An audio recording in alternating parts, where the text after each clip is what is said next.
Right now, you are warm and dry and safe, and the loudest sound anywhere near you is your own breathing. Hold on to that feeling, because we are about to take every piece of it away.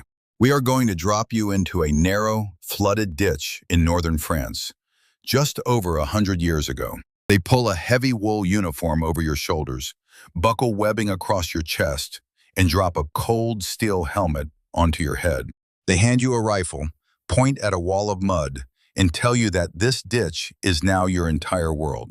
You think the danger is the enemy waiting somewhere across that field. It isn't.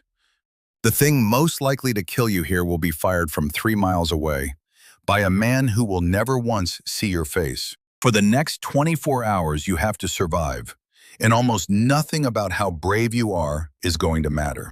Let's start the clock. Hour 1, 1 hour before dawn. A word comes down the line in a low voice. Stand to. Every man climbs onto a step cut into the trench wall, rifle pointed into the dark, and waits. This gray hour before sunrise is when attacks come. So you stand there certain a wave of screaming men is about to pour across the field. They don't come. Because the picture you have of this war, two armies charging at each other across open ground, is mostly wrong. Most days there is no glorious charge. There is just you, standing in a hole in the earth, waiting for something to happen. And slowly you understand the cruel trick of this place. The waiting itself is a weapon. The sun finally comes up, and now you can see exactly where you are standing. You are ankle deep in freezing, filthy water that has nowhere to drain.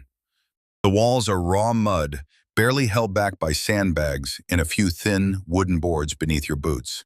Then the smell reaches you. Wet earth, smoke, the latrine, and under all of it something sweeter and far worse. That sweeter smell is the men who have already fallen, still lying out in the open ground. Something heavy runs across your foot. A rat. Then another, and another. They are everywhere here, fat and fearless, some grown as big as a cat, because in this place, a rat is never short of food. Inside your uniform, lice are already feeding on you, and within days they can hand you a fever that takes you out of the line for months. You have not slept, and you will not truly sleep for as long as you are in this trench. And remember, you still have not seen a single enemy soldier. For one tired second, you forget the rule, and you lift your head over the top of the trench to look at the field. Don't. Out there, a sniper has been staring at that exact line of dirt for hours, waiting for the shape of a human head. The men here have learned to live hunched over, below the level of the soil, like creatures in a burrow. To look across the field, you never use your eyes directly. You raise a tiny mirror on a stick and watch from cover. A single careless inch of forehead, lifted for 1 second, is enough. In this trench, curiosity does not simply hurt you, it kills you. Then you hear it, far off, a deep, rolling rumble, like a thunderstorm that refuses to arrive. The enemy's big guns have opened up, and the solid ground beneath your feet begins to tremble.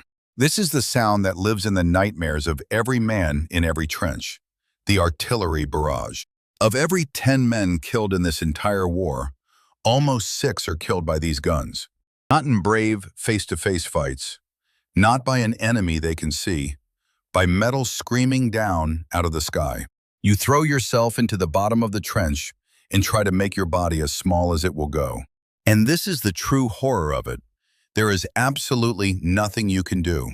You could be the strongest man in the army, the bravest, the finest shot who ever lived. The shell falling toward you does not know that, and would not care if it did. It lands where it lands, and you live or die purely by where you happen to be standing. Some men, after enough of this, simply come apart, shaking, staring at nothing, unable to speak. They called it shell shock, and it was not cowardice. It was an ordinary mind meeting something no mind was ever built to survive. The barrage can last minutes. It can last days. And when it finally stops, the silence is worse, because you know what usually comes next. But this time, what comes next is not soldiers. Down the line, a man screams a single word that turns every stomach to ice. Gas, a heavy cloud, a sickly shade of green, is rolling low across the field toward you on the breeze. This is chlorine, and on the 22nd of April, 1915, it changed the nature of war forever.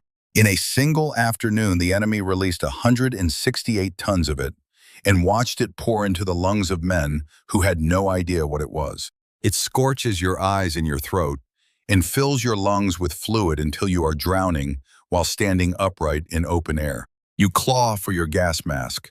Seconds decide everything, and the men who are too slow do not get a second chance. And yet, here is the strange truth about the gas. It was terror far more than it was a killer.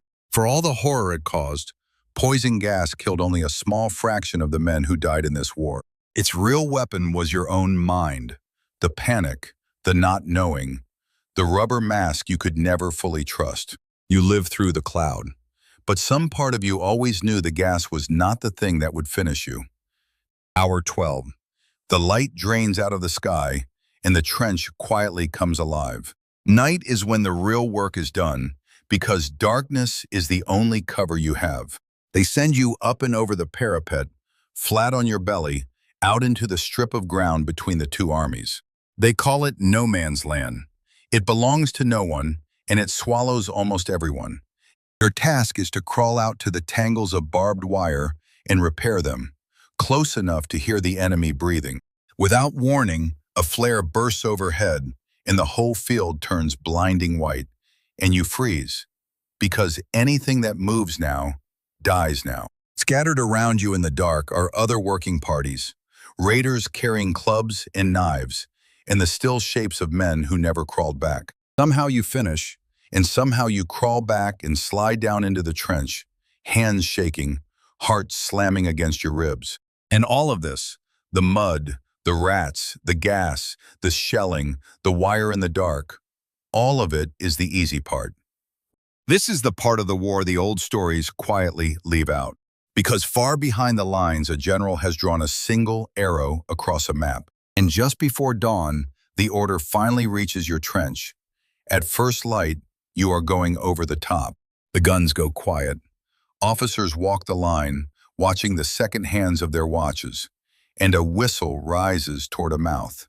In a moment, you will climb a short ladder out of the one thing keeping you alive and stand up into open ground. You will walk toward machine guns that spit 600 bullets every single minute. On one single morning, the 1st of July, 1916, one army tried to do exactly this. By the end of that one day, 57,000 of its men were dead or wounded, and over 19,000 of them were gone forever. It is still, more than a century later, the bloodiest single day in the history of the British Army. The whistle blows, and every instinct that kept your ancestors alive for 1,000,000 years is screaming one word at you: stay down. You climb the ladder anyway, because the men on either side of you are climbing theirs. You stand up into the noise, into the open, into a wall of moving metal you cannot see and cannot dodge. And whether you last for one more second or one more year will be decided by nothing that you do.